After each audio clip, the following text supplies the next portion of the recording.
स्वागत है।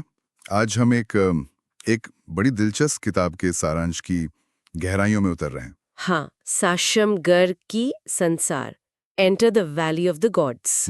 हमारे पास इसका एक काफी विस्तृत सारांश है जी। और आज का हमारा मिशन है कि इसके प्लॉट, किरदारों और सबसे बढ़कर इसके जो मूल विचार हैं उनको समझें। बिल्कुल। ये पता लगाएं कि आखिर ये कहानी क्या खास बनाती है। इसकी शुरुआत होती है अर्जुन नाम के एक युवक से, जिसे एक रहस्यमयी ईमेल मिलता है। हाँ, और बस यहीं से रोमांच शुरू होता है। निश्चित रूप से।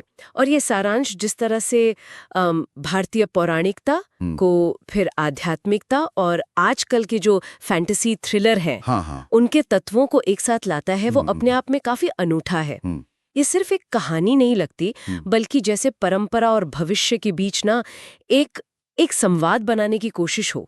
हाँ, तो ये अर्जुन को ईमेल मिला, ठीक है। हाँ। और इसमें उसे देवताओं की घाटी मतलब वैली ऑफ द गॉड्स आने का न्योता है।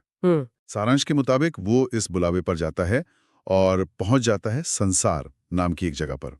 बहुत अजीब रहस्यमयी जगह। हाँ। ये संसार है क्या आखिर? सारांश कहता है कि ये आध्यात्मिक भी है और साथ ही साथ तकनीकी रूप से बहुत उन्नत भी। ये थोड़ा कॉन्ट्राडिक्टरी नहीं लगता, विरोधाभासी सा? हाँ, लगता तो है, पर शायद यही विरोधाभास ही इसकी सबसे बड़ी खासियत है। सोचिए, एक ऐसी जगह जहाँ पुराने मंदिर हों, आश्रम हो, हाँ, लेकिन साथ ही एकदम अत्याधुनिक तकनीक भी हो, शायद रोबोटिक्स हो या कोई एडवांस्ड एनर्जी सोर्स हो। अच्छा। सारांश इशारा करता है कि यहाँ पर वो जो पारंपरिक सीमाएं हैं ना, धर्म, विज्ञान, दर्शन, कल्पना, वो सब धुंधली पड़ जाती हैं। तो ये सिर्फ एक बैकग्राउंड नहीं है, बल्कि कहानी का जो मेन टेंशन है ना, उसका सोर्स हो सकता है ये। मतलब ये सिर्फ सेटिंग नहीं है, कहानी का एक एक्टिव हिस्सा है। पर ये धुंधलापन, ये दिखता कैसा होगा? हाँ। मेरा मतलब है, क्या तकनीक का इस्तेमाल आध्यात्मिक कामों के लिए होता है वहाँ, जैसे ध्यान में मदद करने के लिए या पुराने ज्ञान को प्रोसेस करने के लिए? हो सकता है, या फिर ये कहीं ये नियंत्रण का कोई साधन तो नहीं, जैसा अक्सर हम फ्यूचरिस्टिक कहानियों में देखते हैं। देखिए, यहीं पर बात दिलचस्प हो जाती है। हाँ। ये सेटअप कहानी को कई सारी संभावनाओं के लिए खोल देता है।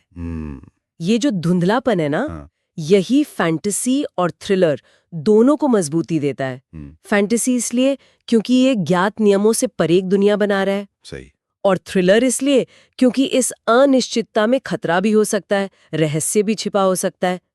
क्या तकनीक यहाँ वरदान है या अभिशाप? हाँ, ये सवाल उठता है। क्या वो आध्यात्मिकता सच्ची है या तकनीक से बनाया गया कोई भ्रम है? ये सवाल पाठक को बांधे रख सकते हैं। यही सेटिंग असल में कहानी के उन बड़े सवालों की नींव रखती है जिनका जिक्र हम आगे थीम्स में करेंगे। ठीक है, तो अर्जुन इस अनोखी और शायद थोड़ी खतरनाक दुनिया संसार में पहुंच गया। अब सारांश बताता है कि उसकी चुनौतियां सिर्फ बाहरी नहीं हैं। हाँ। उसे अपनी अंदरूनी शक्तियों का, अपने डर का, अपनी इच्छाओं का, इन सब का भी सामना करना पड़ता है। बिल्कुल। ये तो उसकी आत्मखोज की यात्रा बन जाती है।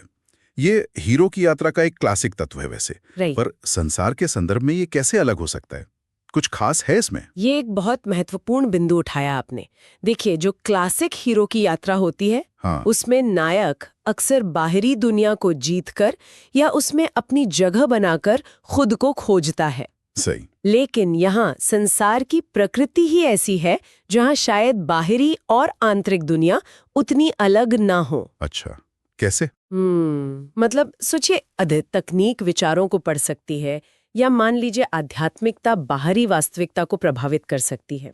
तो अर्जुन का जो आंतरिक संघर्ष है, उसके डर, उसकी इच्छाएं, वो शायद सीधे सीधे बाहरी दुनिया में प्रकट हो सकते हैं या उसे प्रभावित कर सकते हैं। उसकी शक्तियां सिर्फ शारीरिक या जादुई नहीं, बल्कि मानसिक या आध्यात्मिक भी हो सकती हैं, और उन्हें समझना, उन्हें कंट्रोल करना, यही उसकी असली चुनौती हो सकती है। हाँ, ये तो बहुत अलग हो गया।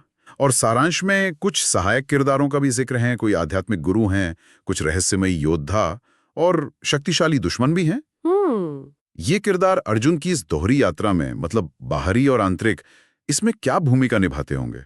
क्या भी सिर्फ पारंपरिक आर्किटाइप्स हैं, गुरु, योद्धा, दुश्मन वाले, या संसार की दुनिया उन्हें भी कुछ अलग बनाती है? देखिए, ये आर्किटाइप्स तो अक्सर नायक के विकास के लिए जरूरी होते ही हैं। हाँ। गुरु ज्ञान और मार्गदर्शन दे सकता है। हाँ। योद्धा कौशल और साहस सिखा सकता है।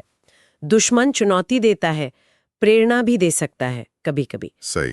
लेकिन संसार के संदर्भ में ये भूमिकाएं भी जटिल हो सकती हैं। क्या गुरु सच में ज्ञानी है या किसी एजेंडे का हिस्सा है? ये भी हो सकता है। क्या योद्धा रक्षक है या किसी बड़ी साजिश का मोहरा? दुश्मन सिर्फ बाहरी खतरा है या अर्जुन के अपने ही किसी पहलू का, उसका प्रतिबिंब है? अच्छा। ये किरदार अर्जुन की परीक्षा लेते हैं, उसे उसकी सीमाओं तक धकेलते हैं और उसे उस महत्वपूर्ण चुनाव की ओर ले जाते हैं जिसका जिक्र सारांश में है। हाँ, वो चुनाव कि अर्जुन को संसार को बदलना है या खुद को, ये सुनने में बहुत गहरा लगता है। मतलब आमतौर पर तो हीरो दुनिया को बचाता है ना, उसे बदलता है। हाँ, अक्सर। लेकिन यहाँ खुद को बदलने का विकल्प भी उतना ही जरूरी बताया गया है। इसका क्या मतलब हो सकता है? ये थोड़ा कंफ्यूजिंग है।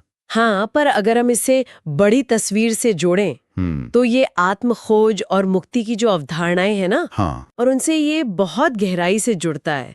कई दर्शनों में ये सवाल बिल्कुल केंद्र में रहा है कि सच्ची शांति बाहरी परिस्थितियों को बदलकर मिलती है या अपने अंदर के नजरिए को बदलकर। सही बात है। और संसार जैसी जगह में जहां बाहरी और आंतरिक दुनिया इतनी जुड़ी हुई सी लग सकती हैं, ये चुनाव और भी ज्यादा जटिल हो जाता है। तो क्या संसार की समस्याएं बाहरी हैं जिन्हें ठीक करने की जरूरत है, या शायद वे सामूहिक चेतना का प्रतिबिंब है, या हो सकता है अर्जुन की अपनी ही आंतरिक स्थिति का प्रतिबिंब हो। शायद खुद को बदलना ही बाहरी दुनिया को बदलने का पहला कदम हो, या हो सकता है यही अंतिम लक्ष्य हो।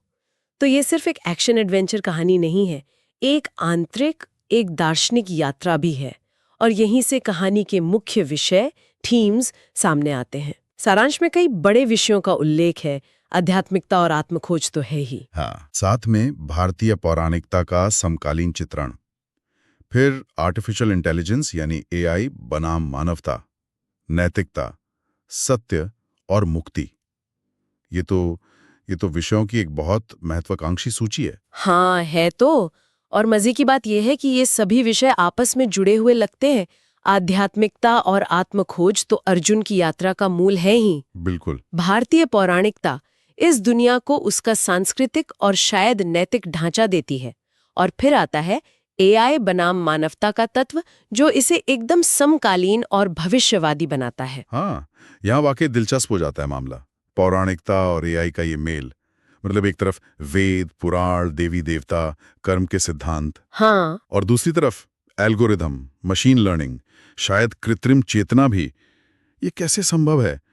क्या ये दोनों चीजें एक साथ काम कर सकती हैं या ये हमेशा टकराव में ही रहेंगी? यही तो इस कहानी के सबसे उत्तेजक पहलुओं में से एक हो सकता है। ये जो मिश्रण है ना, ये इन विषयों को एक बिल्कुल नया आयाम देता है। देखिए, AI बनाम मानवता का संघर्ष हम अक्सर पश्चिमी विज्ञान कथाओं में देखते हैं। हाँ, देखते हैं। जहां ये आमतौर पर तार्किकता बनाम भावना या बनाने वाले बनाम रचना के संघर्ष के रूप में दिखाया जाता है। बिल्कुल। लेकिन जब आप इसे भारतीय पौराणिकता के संदर्भ में रखते हैं तो इसमें कर्म, धर्म यानी कर्तव्य, माया यानी भ्रम और मोक्ष यानी मुक्ति जैसी अवधारणाएं भी जुड़ सकती हैं। अच्छा। क्या AI का अपना धर्म हो सकता है? क्या वो माया रच सकता है? क्या इंसान AI के साथ रहते हुए मुक्ति पा सकता है? ये सिर्फ तकनीक बनाम इंसान का सवाल नहीं रहता। फिर नहीं रहता। ये अस्तित्व, चेतना और ब्रह्मांड में हमारे स्थान के बारे में गहरे सांस्कृतिक और दार्शनिक सवाल उठाता है। तो क्या इसका मतलब ये है कि पौराणिकता हमें AI जैसी भविष्य की चुनौतियों को समझने या उनसे निपटने के लिए एक अलग तरह का नैतिक या दार्शनिक ढांचा दे सकती है? शायद ऐसा ढांचा जो पश्चिमी विचारों से थोड़ा अलग हो। ये एक बहुत ही रोचक संभावना है। पौराणिकता में अक्सर देवताओं, असुरों, मनुष्यों और दूसरे प्राणियों के बीच जटिल रिश्ते दिखाए जाते हैं।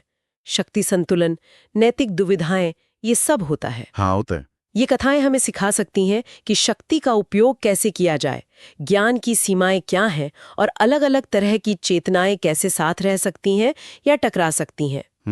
शायद ये कहानी AI को सिर्फ एक खतरे या उपकरण के रूप में देखने के बजाय उसे इस ब्रह्मांडीय नाटक में एक नए प्रकार के खिलाड़ी के रूप में देखती है। एक नया प्लेयर। हाँ, और ये हमारी नैतिकता, सत्य और मुक्ति की समझ को चुनौती देता है। जब वास्तविकता को AI द्वारा हेरफेर किया जा सकता है तो सत्य क्या है? सही सवाल है। जब मशीनें नैतिक निर्णय लेने लगें तो नैतिकता का आधार क्या होगा?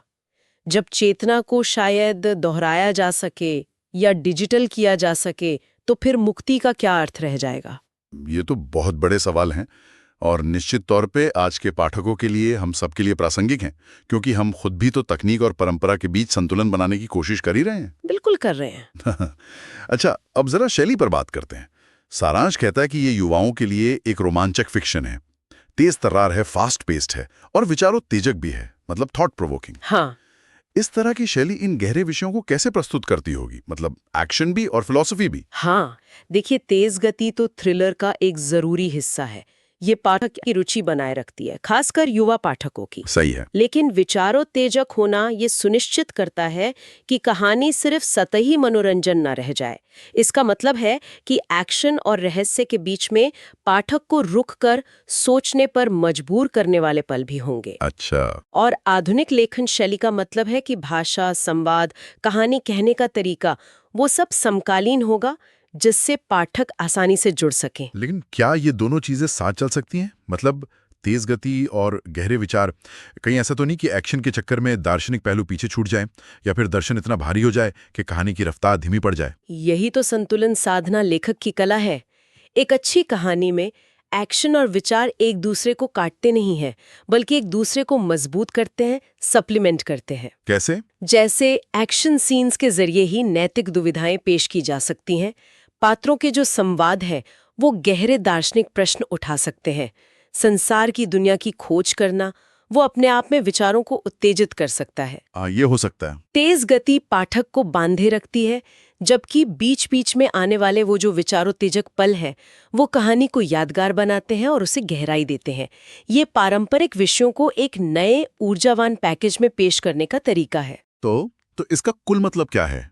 क्या ये कह सकते हैं कि ये किताब शायद ये दिखाने की कोशिश कर रही है कि पौराणिकता और आध्यात्मिकता जैसे विषय पुराने या अप्रासंगिक नहीं हैं? बिल्कुल नहीं है। बल्कि उन्हें आज की भाषा में, आज की चिंताओं के साथ, जैसे एआई, जोड़कर एक रोमांचक और सार्थक कहानी बनाई जा सकती है। ये सिर्फ पुरानी कहानियों को फिर से कहना नहीं है, बल्कि उन्हें समकालीन जीवन के लिए दोबारा इंटरप्रेट करना है। निश्चित रूप से।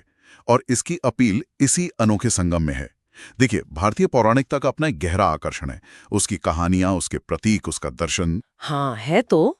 जब इसे आधुनिक थ्रिलर के रहस्य और रोमांच और साइंस फिक्शन के फ्यूचरिस्टिक तत्वों के साथ मिलाया जाता है, तो ये एक बहुत बड़े दर्शक वर्ग को आकर्षित कर सकता है।